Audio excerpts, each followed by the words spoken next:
Do you remember the ancient ship Noah in Fishman Island? A vast ark the size of an island that has been protected by the royal family for centuries, waiting for a certain destined day of prophecy that it will need to be used. You see, the name Noah is a biblical reference to the great ark that saved all the species of the world at the time of the Great Flood. And now we approach the end times of One Piece, where we now know that the final saga will climax with a great flood. As Vegapunk tells us, the world of One Piece will soon be underwater. With this one line, every hanging thread going back to Fishman Island and beyond comes together. Suddenly, the full vision of what the final battle for the sake of the world will look like becomes clear. From all past evidence in the story, this prophecy by Vegapunk that the world will be flooded is not something that will be prevented. No, this great flood is set to take place. It will actually happen in the story. There is a mountain of foreshadowing pointing to it. However, we also know exactly how the people of the world will survive the Great Flood, and Luffy and the Straw Hats will ultimately be able to end the flood and bring about the dawn of a new age and a completely new world by defeating Imu. Sounds like a lot? Well, let me break it down from the start. But before we get into it, make sure to subscribe for more videos every week. So when the unnamed weapon was first fired at Lulusia Kingdom, the major effect that it had was that it raised the water level of the entire planet. Nothing too drastic, just 1 meter, but that was enough that it was felt across the world, causing chaos on every island. Now, that was after a single use. What happens if the weapon is fired again, and again, and again, and again, and again? How many shots would it take for most islands across the world to be completely flooded over? And most importantly, consider the precise goal that Imu and the Gorosei are aiming for at this moment in time. They have been clear that they specifically want more Mother Flames so that they can fire more shots of their weapon. The world flooding over isn't a hypothetical. It's the reality that Imu and the Gorosei are one step away from enacting. Remember, what they want today has been spelled out for us. They have decided that it's time for a great cleansing.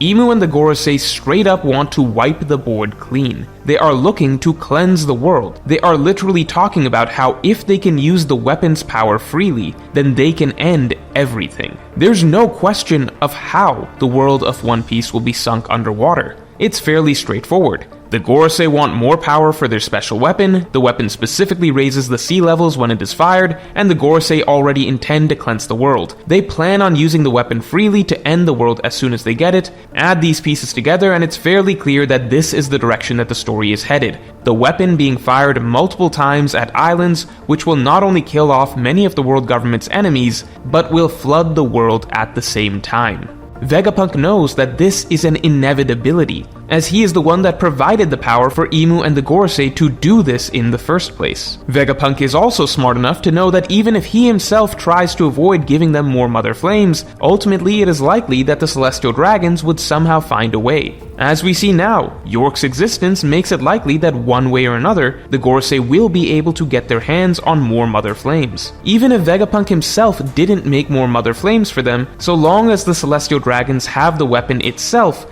at some point they will acquire the means to use it again. It would only be a matter of time.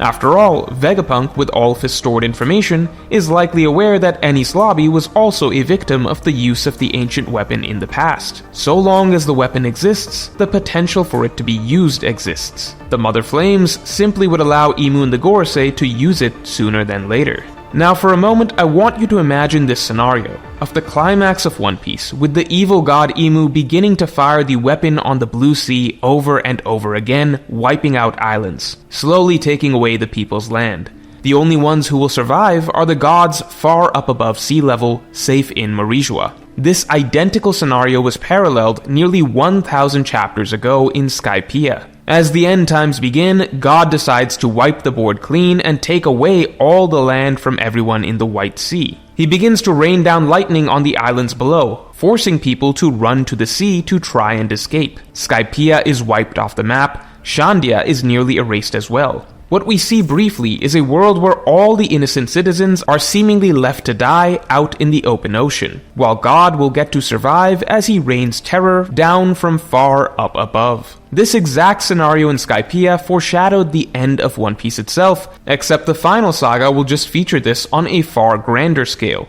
Imu up in Marijua raining giant lasers down on the islands below, driving the innocent citizens out into the sea to try to survive. In this case, as this is meant to be a global catastrophe, the erasure of islands will also cause flooding, meaning even the citizens whose islands are not being individually destroyed by the weapon will be forcibly driven out to the sea as their lands are flooded over by the rising ocean tides. The only solution will be the same as the conclusion of Skypiea: Luffy traveling up to face God in the heavens above and defeating him, though we will elaborate on that more at the end of the video. Before that comes the question of how everyone will survive the Great Cleansing. And the answer is that through the Great Flood that comes with this calamity, a ship will carry the people and races of the world through the storm and bring them into the new world. See, there is a ship that was built centuries ago for this specific purpose, to carry everyone out of the darkness and into the dawn. That ship was Noah. Named after Noah from the Bible, a man who created an ark to save the species of the world from God's flood, and to bring them safely into a new age. We now understand the ship Noah's purpose. The moment you realize that the entirety of One Piece is heading towards one giant flood, all of Fishman Island clicks together. Not just Noah, but Shirahoshi, the Sea Kings, Joy Boy's promise, all of it. See, Noah is known as the Ship of Promise for a reason. It was left behind for a specific purpose. Something is supposed to be done with Noah. Joy Boy left it in the care of the Neptune royal family, so that on a promised day it could be used for something. In theory, that would simply be to carry the fishmen, but that makes no sense as the fishmen are the last people who would ever need a giant ship. The ones who would truly need a giant ship are all of the other races. Now we also know that there is a promised day where Shirahoshi will be needed, and there is a certain individual who will be needed to guide her as well. We can assume that this prophesied pairing is Luffy and Shirahoshi, as Luffy is of course the new Joy Boy,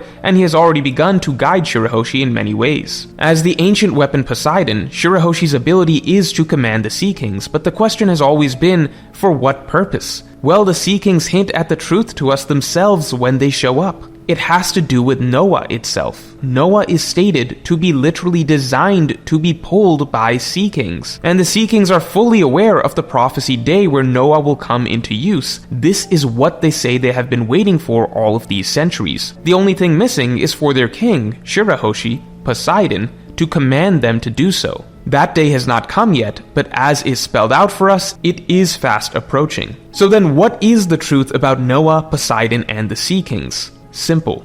All three of these pieces were prophesied to come together since 800 years ago, from Joy Boy's time, in anticipation of the Great Flood. A day would come when finally Imu would attempt to flood the world. How would Joy Boy have known this? Because the weapon Imu has is the ancient weapon Uranus. Oda isn't really hiding that. To begin with, Oda outright has the revolutionaries speculate that the weapon that Imu used on the Lucia Kingdom was an ancient weapon, and Uranus is the only ancient weapon still unidentified. Not to mention, Uranus is named after the god of the sky, as such a fitting weapon for the god Imu who rules above in the heavens. As such, if Joy Boy was preparing for a future war 800 years down the line, that would inevitably involve Imu and the celestial dragons using Uranus, which in turn would naturally cause a great flood that could wipe out the world, then the answer to that ancient weapon would be the ancient weapon of the sea, Poseidon. The only way for the races of the world to survive the inevitable great flood caused by Uranus would be with the power of the King of the Sea herself, as she can command the Sea Kings.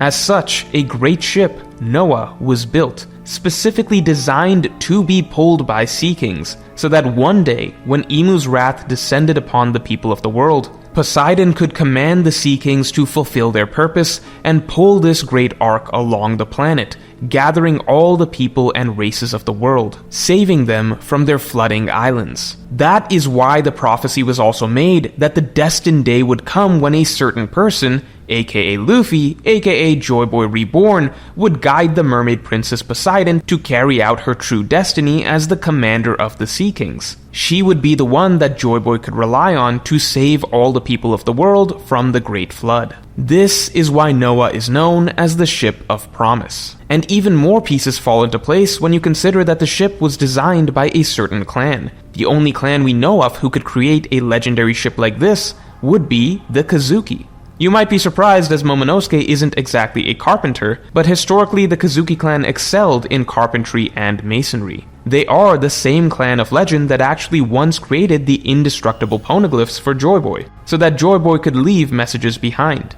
It stands to reason that when the world was falling to Imu and the Celestial Dragons 800 years ago, Joy Boy began to work with the Kazuki clan to leave behind the pieces that would be needed to bring the world into its dawn in the future, when the time would eventually be right for the next Joy Boy to take up his mantle. So Joy Boy began with the poneglyphs, tasking the Kazuki to leave these messages behind that would guide the future D tribe members to carry out the will of D. And he also tasked the Kazuki to build a great ark, one that could allow the people of the world to survive the Great Flood that would naturally ensue when the war against heaven began, as Imu would inevitably use Uranus in this great war, which might flood the world and kill all races if they didn't have a safe haven to escape to. Hence Noah, the Ship of Promise, specifically built to be pulled by the Sea Kings one day, left in care of the Neptune royal family, with Joy Boy pinning his faith on the mermaid princess of the future, Poseidon, to one day lead the Sea Kings to pull the ship around the world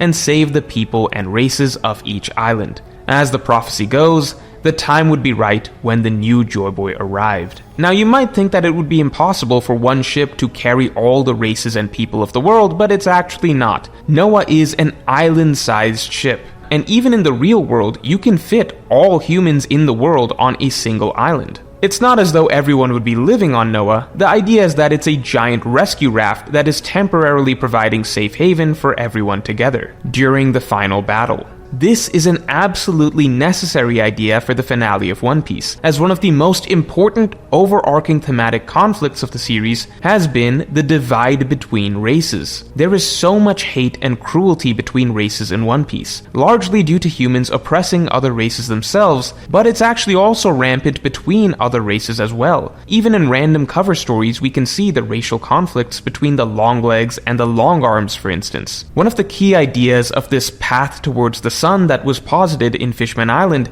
is that one day there will be a world where all races can be united, and this is a necessary part of bringing the dawn of the world. If you recall, the key to the Shandians and the Skypians finally setting aside their differences and actually being able to live together was when they both experienced the terror of God taking away their lands and their homes, putting them all metaphorically in the same boat, and leading to them triumphing and celebrating together when they all managed to survive, happy to share the same space together now that they could see how petty their differences were. So with all the animosity and hate between races in the One Piece world, the simplest path to bringing about unity would be to very literally put them all in the same boat. When the apocalypse is happening and the world is falling apart and everyone is struggling just to survive, suddenly having long arms or long legs no longer matters. Everyone is in it together. Everyone is trying to ride out the same storm together. That is the first step to creating the dawn. In a world that is characterized by islands where there's so much separation and distance between people and races, the one thing that can bring everyone together both literally and symbolically is joining arms on the same ship. One ship where race, nationality, class, none of it matters. All the world will be united as shipmates. Noah will be what brings them into the dawn. And here is where it gets really, really interesting. Because out of all the races in One Piece, the one that has been oppressed the most is the fishmen. And the ones who can actually survive a great flood on their own without assistance are the fishmen. And the ones who have the Noah and the means of pulling it are the fishmen. And so after centuries of injustice and prejudice and being forced to live under the heel of humans, there will come a time where the roles are reversed, and all the power will be in the hands of the fishmen. As the humans across the world are falling into panic and fear as the tide slowly rises, the fishmen are the ones who will get to decide whether to give them a life raft or not. There is some absolutely beautiful storytelling potentially in store for us here, a conclusion to the conflict of fishmen and humans that has been masterfully set up. The one way for true healing to take place, for the humans across the world to learn a lesson and change their perspective on the fishmen, would be if the fishmen are the ones who save them. We know that this change of heart can happen for even the worst, most black-hearted individuals, as even a racist, prejudiced celestial dragon saw the error of his ways after having his life saved by a fishman. For the fishmen to be the human saviors is the perfect way to bring this long-running racial conflict that has stretched across the story since East Blue to a close. And yet, at the same time, on the Fishman's end, the entire storyline that was set up for them to have the heart to be the bigger people and actually forgive the humans despite all the evils that they have committed. This is set to be closed as well. After all, that was the point of Fisher Tiger's story and the point of Otohime's story. Tiger's failing was that even in the end, he could not bring himself to forgive the humans, even though he knew that it was the right thing to do. He just knew that it would have to be the next generation that could do it. And with Otohime, even though she lived by the right ideals and forgave the humans repeatedly, she was punished for it. But through her perseverance in her beliefs, she hoped that she could pass down the right ideology that would one day allow the fishmen and humans to live together. All of that comes full circle now,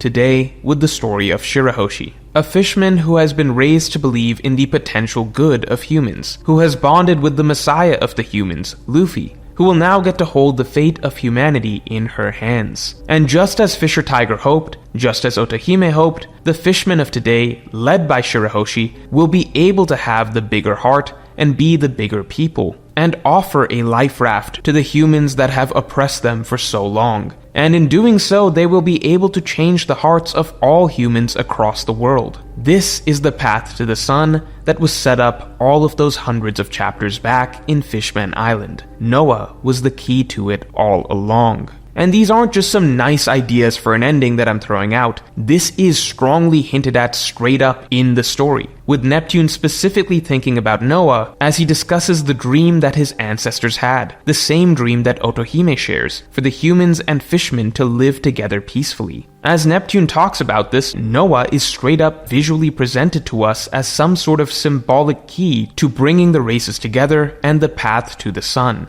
At the time, it was just too early for us to understand how yet, but now it makes sense when you think about Noah's unifying role at the climax of the story. A ship that is truly for everyone, to lead everyone together into a new dawn. Now, if this all explains how the pieces fit together for Shirahoshi and the Sea Kings and Noah to fulfill their destiny, guided by Luffy saving everyone from the flood, then how will the flood itself be resolved? Again, the idea is not that everyone is going to live on Noah, the idea is that Noah is a temporary vehicle to protect everyone together as they ride out the flood. The flood itself will of course have to be stopped by Luffy, and it will be stopped much in the same way that every arc's doomsday scenario is stopped, by Luffy defeating the villain. Now, Luffy defeating Imu will not magically undo the craters that Uranus will have created across the sea, but it will likely do something much more significant, which is, and bear with me because this is a huge leap, Luffy defeating Imu is likely to cause the red line to disappear. Not just to break, but to disappear entirely. This is due to the mountain of evidence that the red line is very likely a product of Imu's own creation via Devil Fruit, as many signs point to Imu having power over the earth itself. This is far too much to explain here, but it is broken down in great detail in this video. The same video wherein I initially predicted the idea of flooding in the first place, which Vegapunk's recent revelations in the manga seem to have confirmed to be correct. I strongly encourage you to watch this video next, as it gives greater context to this video. The water levels of the One Piece world are meant to rise dangerously high in the climax, before then being brought down to their original level, which is in fact far lower than what we've been seeing in the world so far, thereby unveiling a new giant interconnected land, all in One Piece. Essentially, think of the true world of One Piece to be much like Wano. What we've been seeing so far is only a glimpse of what was left above the surface. The true world can only be unveiled when the water level is lowered. The lowering of the water level back to the original level it was at 800 years ago will take place through the destruction of the Red Line, and again, watching this video will help you understand why that is the case. The briefest, tiny explanation that I will give here is that the one arc that foreshadows the end of One Piece even more than Skypiea is Dressrosa. Dressrosa is, after all, the storyline of a celestial dragon who took over the land and used propaganda and erasure of history to convince the people that they lived in a utopia, only to then enact a great cleansing when he was found out, and that storyline of course concluded with Luffy punching the evil celestial dragon ruler through the earth, and creating a new, open world of freedom. With the key point being that Doflamingo's defeat also undid his devil fruit magic that controlled the land, releasing everyone from the birdcage. In much the same way, Luffy defeating Imu by punching him down through the Red Line, and thereby causing Imu's devil fruit magic to dissipate, is the likely conclusion of the story. And when the artificial landmass, the Red Line that Imu created via devil fruit disappears, then the water levels around the world will lower, to unveil the true, greater, interconnected land that once existed. The One Piece. Again, if you are not convinced by this brief explanation, then I strongly urge you to watch this video that breaks it down in full. But even if you do not yet believe how the Great Flood at the end of the story will be resolved, you can best believe that the flood itself is coming. This is what the entire story has been building towards. Imu and the Gorosei aiming to enact a great cleansing, they're planning to use a weapon that will cause more and more flooding across the world with each use. Vegapunk himself has told us that the villains will succeed in plunging the world underwater. And with all that, the countless missing pieces from throughout the story come together. The promised day that Shirahoshi would have to be guided by Joy Boy to command the Sea Kings, to carry out their specific purpose, which is to pull Noah, as Noah is the ship of promise that has been passed down from Joy Boy's time. It is a ship that is believed to have the potential to bring unity among races. When the flood arrives, this grand, island-sized arc, specifically designed to be pulled by Sea Kings, will be the salvation for all the people and races of the world, as Shirahoshi and the Sea Kings are meant to pull it across the world as the islands begin to flood, taking in everyone from their submerging islands so that all the world can ride out the final storm on the same ship. And at the end of it all, when Joy Boy has defeated the evil god that brought this flood upon them, all the races and people of the world will emerge from the storm and the great flood together, all of them truly entering a new dawn together as one. Can you imagine a better ending to One Piece than that? Let me know what you think of how all this connects in the comments below, and if you enjoyed this video then definitely like and subscribe. And you can hear about even more bits of foreshadowing that hint at this throughout the series in my weekly podcast, link in the description below.